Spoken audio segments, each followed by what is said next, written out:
Driver bus ఎక్కి అతని సీటులో కూర్చొని ఇక బండి కదలబోతుందన్న దానికి సూచనగా భయమని హారన్ కొట్టాడు. బస్సు చిన్నగా కదిలింది. తన పక్కన ఖాళీ సీటులోకి ఎవరూ రానందుకు సంతోషిస్తూ నిశ్చింతగా నిట్టూర్చింది పరిమళ.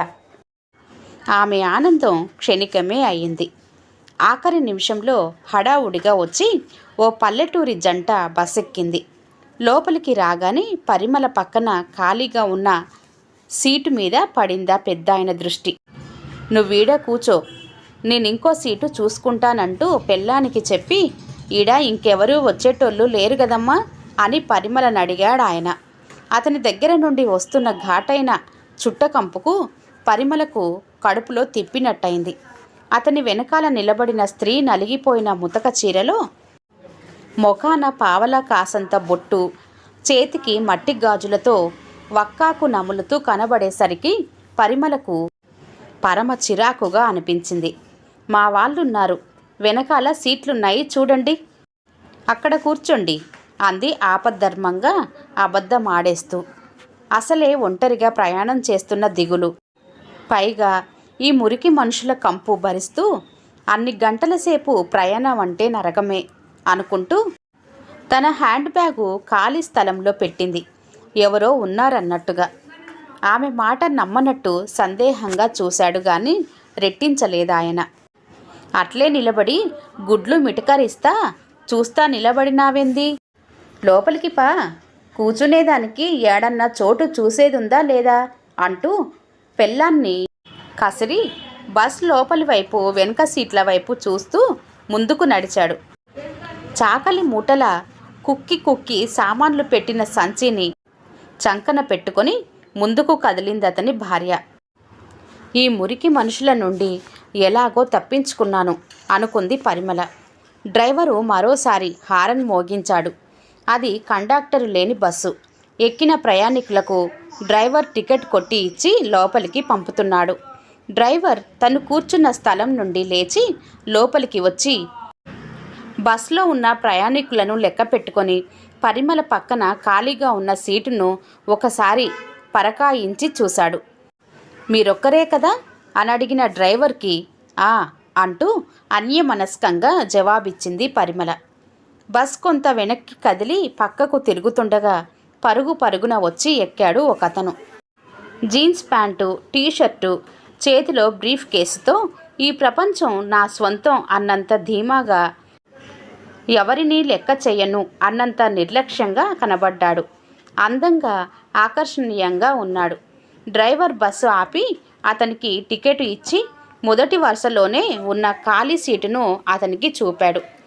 అతను లోపలికి వస్తుండగానే స్ప్రే పరిమళం గాలిలో తేలి వచ్చింది. అతను తన సీటు దగ్గరకు వచ్చి నిలబడి చేతిలోని బ్రీఫ్ కేసును పైన పెట్టి ఖాళీ సీటులోని హ్యాండ్ బ్యాగు వైపు ప్రశ్నార్థకంగా చూస్తుండగానే పరిమళ బ్యాగు తీసి ఒళ్ళో పెట్టుకుంది.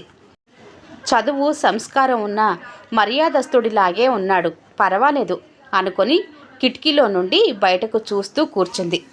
అనుకోకుండా ఈ ప్రయాణం చేయాల్సి వచ్చింది పరిమళ. అనంతపురంలో కొత్తగా ఈ మధ్యనే పెట్టిన ఒక జూనియర్ కాలేజీలో లెక్చరర్ ఉద్యోగానికి దరఖాస్తు చేసింది. వాళ్ళు హఠాత్తుగా రేపు ఇంటర్వ్యూ అంటూ రమ్మన్నారు. సరిగ్గా సమయానికి పాపకు జ్వరం. జ్వరంతో ఉన్న 2 ఏళ్ల పిల్లను వదిలేసి ఎలా వెళ్తాను, పోనీలే ఈ ఉద్యోగం నాకు ప్రాప్తం లేదు అంటూ నిరాశపడింది పరిమళ. కానీ ప్రకాష్ ఒప్పుకోలేదు. పాప జ్వరం 1 రోజులో తగ్గిపోతుంది, కానీ ఇటువంటి అవకాశం మళ్ళీ మళ్ళీ వస్తుందా? నేను ఆఫీస్కి సెలవు పెట్టి పాప దగ్గరే ఉంటాను. పని మనిషి కూడా ఉంది కదా, మరేమీ పర్వాలేదు. రేపు ఇంటర్వ్యూ అయిపోతే ఎల్లుండి కల్లా వచ్చేస్తావు అంటూ ధైర్యం చెప్పి ఆమెను ఒప్పించాడు. పాప తర్వాత ఇంకొక బాబు పుడితే చాలు అనుకుంటున్నారు వాళ్ళు. 2 పిల్లలకి మంచి చదువు చెప్పించి ఉజ్వలమైన భవిష్యత్తును చేకూర్చాలంటే ప్రకాష్ ఒక్కడి సంపాదన చాలదు. పెళ్ళవగానే ప్రైవేటుగా ఎంఏకు కట్టింది. ఈ ఉద్యోగం తనకు వస్తే ప్రకాష్ కూడా అనంతపురానికి బదిలీ చేయించుకుంటాడు. పరిమళ తన ఆలోచనలలో మునిగి ఉండగా బస్ వేగం అందుకొని ఊరు దాటటం, బస్ లైట్లు ఆరిపోవటం జరిగిపోయింది. పక్కన కూర్చున్న అతను కాస్త కదిలినట్టు అనిపించి కిటికీ వైపుకు ఒదిగి కూర్చొని తలను వెనుక సీటుకు ఆంచి కళ్ళు మూసుకుంది పరిమళ. డిగ్రీ పూర్తవగానే పరిమళకు పెళ్లి ప్రయత్నాలు మొదలుపెట్టారు తల్లిదండ్రులు. చూసిన మొదటి సంబంధమే కుదిరింది. ప్రకాష్ నెమ్మదస్తుడు, మంచి ఉద్యోగం ఉన్నది. వెడల్పు ముఖం, సన్నని మీసకట్టు, చురుకైన కళ్ళు, చక్కని శరీరాకృతి గల ప్రకాష్ పరిమళ ఇంట్లో వాళ్ళందరికీ నచ్చాడు. అంతవరకు యూనివర్సిటీలో చేరుతాను, ఎంఏ చదువుతాను అంటున్న పరిమళ కూడా ప్రకాష్ని చూశాక ఆ మాట ఎత్తటం మానేసింది. అయితే చదువుకోవాలన్న ఆమె కోరిక తెలిసి ప్రకాష్ ఆమెను ఎంతో ప్రోత్సహించాడు. డిగ్రీ వచ్చాక లెక్చరర్గా పని చెయ్యాలన్న పరిమళ కోరికను అతను కాదనలేదు. ఫలితంగా ఈ ప్రయాణం పడింది. ఇదివరకెప్పుడు ఒంటరిగా రాత్రివేళ బస్ ప్రయాణం చేయలేదు పరిమళ. నెల్లూరులో బస్సు ఎక్కితే అనంతపురంలో దిగుతావు. బస్సు నిండా జనం ఉంటారు. అనంతపురంలో బస్టాండ్కు మీ పిన్ని కొడుకు వచ్చి ఇంటికి తీసుకువెళ్తాడు. నీ చేతిలో సెల్ ఫోన్ ఉంది, ఇంకా భయం దేనికి అంటూ ధైర్యం చెప్పి పంపాడు ప్రకాష్. ఇలా ఆలోచనలు సాగుతుండగానే చల్లగాలికి పరిమళ కళ్ళ మీదికి నిద్ర కమ్ముకొచ్చింది. నడుము మీద వెచ్చని స్పర్శ సోకి నిద్ర నుండి ఉలిక్కిపడి లేచింది పరిమళ. పక్కన కూర్చున్న అతని చేయి ఆమె నడుము వెనక భాగాన్ని తడుముతుంది. పరిమళ కదలగానే అతను ఏదో పొరపాటున తన చేయి ఆమెకు తగిలినట్టు చటుక్కున సర్దుకొని కూర్చున్నాడు. పరిమళ ముందుకు జరిగి నడుము సీటుకు తగలకుండా కూర్చుంది. పాప ఎలా ఉందో, జ్వరం తగ్గిందో లేదో, పాలైనా తాగిందా? రాత్రి పాపం ప్రకాష్కు నిద్ర ఉండదు. రేపు మళ్ళీ ఆఫీస్కి వెళ్ళాలి. రేపొక్కరోజు ప్రొద్దున్న నుండి రాత్రి దాకా పని మనిషి లక్ష్మిని పాపను చూసుకోమని బ్రతిమ్లాడి ఒప్పించింది. ఈ ఉద్యోగం వస్తే పాపను కాలేజీకి దగ్గరలో ఉన్న క్రష్లో చేర్పించాలి. ప్రకాష్కు ట్రాన్స్ఫర్ అయ్యి అతను వచ్చేంత వరకు తను పిన్ని వాళ్ళింట్లో ఉంటే సరిపోతుంది. పరిమళ కళ్ళు నిద్ర బరువుతో మూతలు పడ్డాయి. మళ్ళీ ఉలిక్కి పడి లేచింది. ఈసారి పక్కన కూర్చున్న అతని చేయి ఆమె భుజం మీద నుండి క్రిందకి జారి చేతి వేళ్ళు ఆమె జాకెట్టు మెడ అంచులను తాకుతున్నాయి. పట్టరాని కోపంతో ఆ చేయి తీసి విదిలించి పక్కకు జరిగిందామె. అతను నిద్రలో ఉన్నట్టు ఈసారి తన తలను ఆమె భుజం మీదకి వాల్చాడు. ఏయ్ మిస్టర్, కాస్త సరిగ్గా కూర్చుంటారా?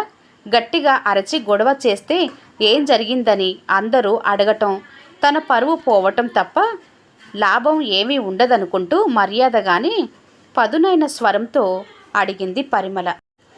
అది అతనికి మాత్రం వినిపించే స్వరంలో. అతను సర్దుకొని కూర్చున్నాడు. చీకట్లోనే అతని పెదవుల మీది వంకర నవ్వు గమనించింది పరిమళ. ఇదెక్కడి గొడవ? ఏదో చదువు సంస్కారం ఉన్న మనిషిలా ఉన్నాడనుకుంటే చీకటిలో వయసులోని ఆడది పక్కన ఉంటే ఏ మగాడైనా ఒకటే ఆలోచిస్తాడేమో. ఇంకో 4 గంటల ప్రయాణం అనుకుంటూ మరీ మూలకు జరిగి కూర్చుంది. అతని దగ్గర నుండి వస్తున్న పరిమళం భరించలేనట్టు ముక్కుకు కర్చీపు అడ్డం పెట్టుకుంది. ఈసారి అతను వెధవ చేష్టలు చేస్తే ఏమైతే అదైందని దులిపి పారేయాలి అనుకుంటూ కళ్ళు తెరుచుకొని కిటికీలో నుండి బయటకు చూస్తూ కూర్చుంది. అరగంట తర్వాత నిద్ర నాపుకోలేక ఆమె కళ్ళు మూతలు పడ్డాయి. ఈసారి అతని చెయ్యి ఆమె తొడ మీద వేశాడు. ఆమె అదరిపాటుతో లేచి నిలబడింది. డ్రైవరు సినిమా పాటలు వినడంలో మునిగిపోయి ఉన్నాడు. బస్లో అందరూ గాఢ నిద్రలో ఉన్నారు. ఎవరిని లేపాలి? ఆమె అటూ ఇటూ నిస్సహాయంగా చూస్తూ ఉండగానే తన పక్కన సీటు ఖాళీ లేదని అబద్ధం చెప్పి వెనక్కి పంపించిన పల్లెటూరి పెద్దాయన చటుక్కున లేచి ముందుకు వచ్చాడు.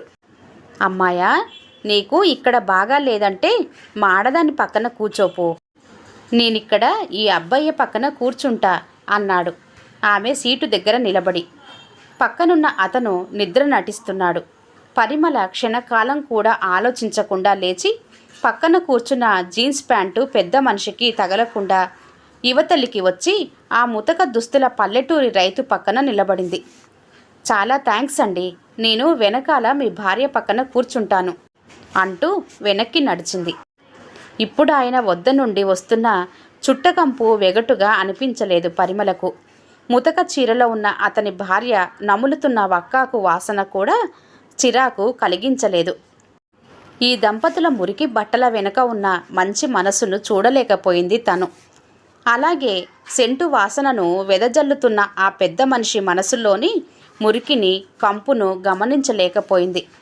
పాఠాలు చెప్పబోతున్న తనకు ఈరోజు మంచి పాఠం చెప్పింది ఈ అనుభవం అనుకుంటూ వెనక్కి వాలి కళ్ళు మూసుకుంది పరిమళ. కథ సమాప్తం అండి. కథ కనుక నచ్చినట్లయితే లైక్ చేయండి, షేర్ చేయండి. అలాగే మరిన్ని మంచి కథల కోసం ఛానల్ని సబ్స్క్రైబ్ చేసుకోండి. మరొక మంచి కథతో మళ్ళీ కలుద్దాం. అంతవరకు సెలవు. నమస్తే. ధన్యవాదాలు.